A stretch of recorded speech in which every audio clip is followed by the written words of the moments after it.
Caros amigos, tudo bem? Meu nome é Renato Serra e essa é a Reciclagem Democrática. Bom, e essa semana foi muito curta lá em Brasília. Afinal de contas, tivemos o feriado de Corpus Christi, que é muito importante para nós cristãos, católicos, que reafirma lá a Eucaristia, né, o corpo de Cristo, né, e por onde nós, católicos, acreditamos que está o caminho da salvação. Mas nem por isso deixou de ter muitos acontecimentos. Semana curta, muitos acontecimentos, e eu vou comentar eles aqui um pouco para vocês. Queria agradecer a você que já se inscreveu no canal, peço que continue compartilhando esse vídeo, mostrando para os amigos. Para você que ainda não se inscreveu, vai lá, se inscreve, recomenda o canal, deixa o seu like lá, assista o vídeo todo, ele é um pouquinho mais longo, mas tem muita coisa interessante para você refletir, tá bom? Dito isso, vamos aos principais assuntos da semana.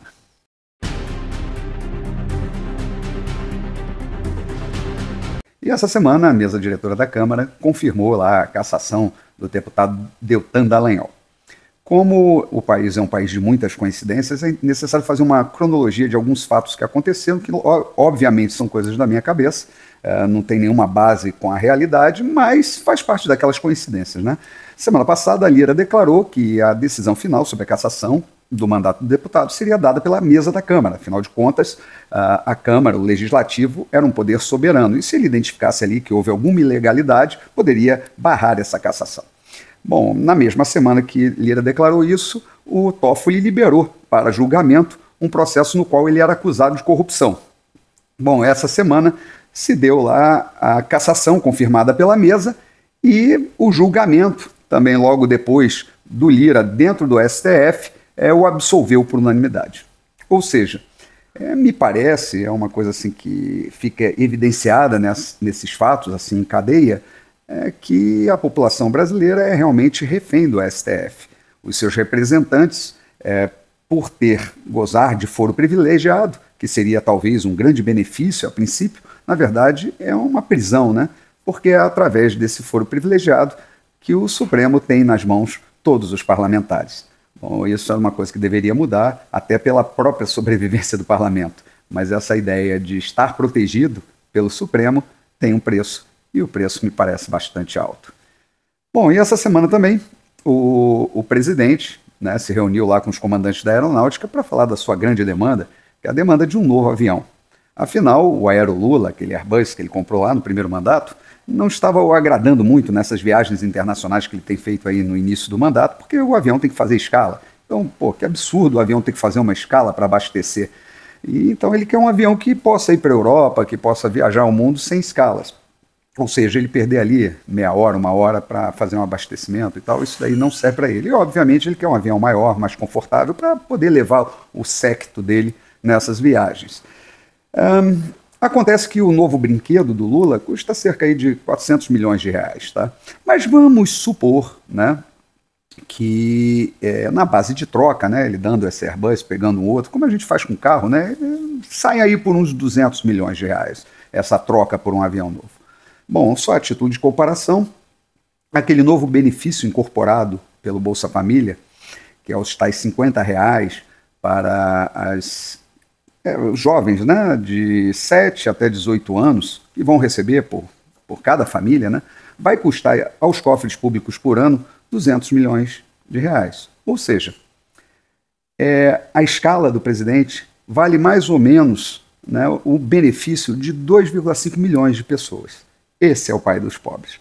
Mas, pelo menos, a aeronáutica está aí, né, para ser, vamos dizer assim, agência de luxo, né, de voos aí, para o poder. Afinal de contas, 3 ministros de Lula foram para os seus estados esse feriado aí, usando aviões da FAB. Então a Força Aérea Brasileira, na verdade, é uma grande agência de viagens.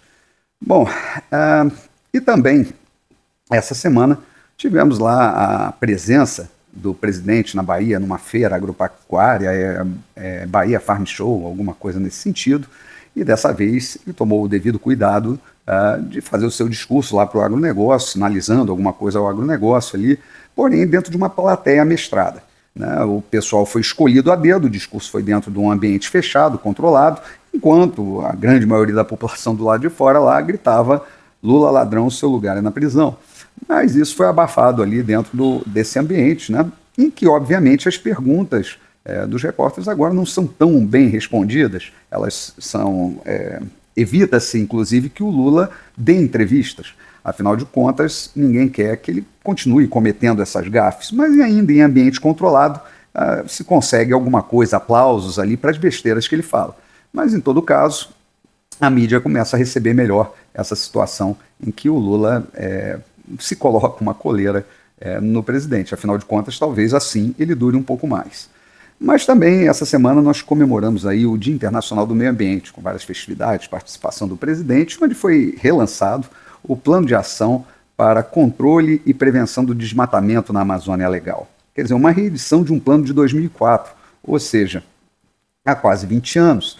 E de lá para cá o que nós tivemos? Aumento do desmatamento, aumento da miséria, diminuição do IDH, carestia, falta de saneamento nos núcleos urbanos ali dentro da floresta amazônica, falta de abastecimento de água, quer dizer, uma série de ausência de serviço público, aumento da violência, quer dizer, o que nós vemos é que o Brasil tem muito plano, mas pouco projeto. A coisa fica sempre no campo das intenções. Então, estão fazendo mais uma reedição de um plano de intenções, né? E, na verdade, a gente sabe que a ideia, né, é manter as pessoas ali naquela escassez provocada, é manter as pessoas na miséria, em prol de vamos dizer, de um falso preservacionismo daquela região. E, na verdade, nós sabemos que a prevenção, a preservação, ela se dá com desenvolvimento econômico, esse desenvolvimento sustentável. A maior prova de preservação que existe é a própria floresta de Carajás, onde tem uma mina na Vale do Rio Doce, que explora ali uma região e preserva, né? Ela mesmo preserva e tem uma das condições mais favoráveis de preservação de umas últimos remanescentes assim, de floresta natural dentro do Pará. Então, todo esse discurso, toda essa conversa, ela é de militância ambiental e serve a um discurso globalista. Inclusive, o presidente, ele botou lá que ele acha completamente necessária uma governança global, né, para que possa se sobrepor ao Congresso Nacional. Quer dizer, a voz do povo do país, né, os brasileiros, tem que ser calados, a vontade nossa sobre o nosso território, ela deve se curvar às decisões de organismos internacionais. Isso validado pelo atual presidente. Então, isso é uma vergonha, é um discurso entreguista. Infelizmente, nós não temos aí dentro das Forças Armadas ou nada mais nacionalista, né? Nos parece que a ideia realmente é uma governança global, que, na verdade, é uma nova forma de colonizar os países, vamos dizer, do terceiro mundo. E nós vamos ser a próxima colônia. A colônia, vamos dizer, sobre a égide do ambientalismo, sobre a defesa do meio ambiente. E essa semana também foi lido o plano de trabalho, né, da CPMI, lá do 8 de janeiro, e me pareceu, né, que o tal fato determinado, que é exatamente o 8 de janeiro, ele ficou ali como vamos dizer, um apêndice de uma narrativa que quer ser construída, né, que começa lá com a operação da Polícia Federal em transporte de eleitores irregulares lá no Nordeste, etc., que sempre foi contra a lei, né, mas o Supremo dessa vez liberou, porque precisava ali mais uma ação, né, suprema, exatamente para garantir o voto de cabresto, né, o encabrestamento ali que foi feito exatamente nessa eleição, a eleição uma das mais injustas que eu já vi, né, com o sistema todo jogando contra um dos candidatos e jogando a favor de outro. Mas a verdade é que todo esse plano de trabalho que foi feito é para exatamente construir uma história que foi gestado um golpe. Quando a gente não vê o golpe, tem que haver, primeiro, alguém para ocupar o governo. O pretenso golpista estava em outro país, né? Estava ali na dele, falando nada, agindo nada, fazendo absolutamente coisa nenhuma. A outra coisa é que não tinha armas, né? Não há um armamento, um levante militar. Sem Forças Armadas não há golpe, não houve nada disso. Quer dizer, existiram ali, sim, pessoas que estavam pedindo uma intervenção militar, estavam se baseando, inclusive, num artigo constitucional. Vocês podem dizer que esse artigo é equivocado ou não, mas ele existe lá, não se sabe muito bem como ele se aplica, mas vários juristas já falaram em relação à própria intervenção, que seria legítima, outros dizem que não, quer dizer, mas o artigo lá causa, sim, essa confusão. E sim, existiam pessoas ali saudosas, talvez, do regime militar e tal, mas eram senhoras, idosos e etc., existiam ali, e pelo que tudo parece, saiu também no Globo essa semana, que filiados a partidos de esquerda. O que mostra que ditador, golpista, essas coisas, ele não tem uma linha ideológica. O cara que é autoritário, ele não importa quem esteja no poder, contanto que ele seja amigo do ditador.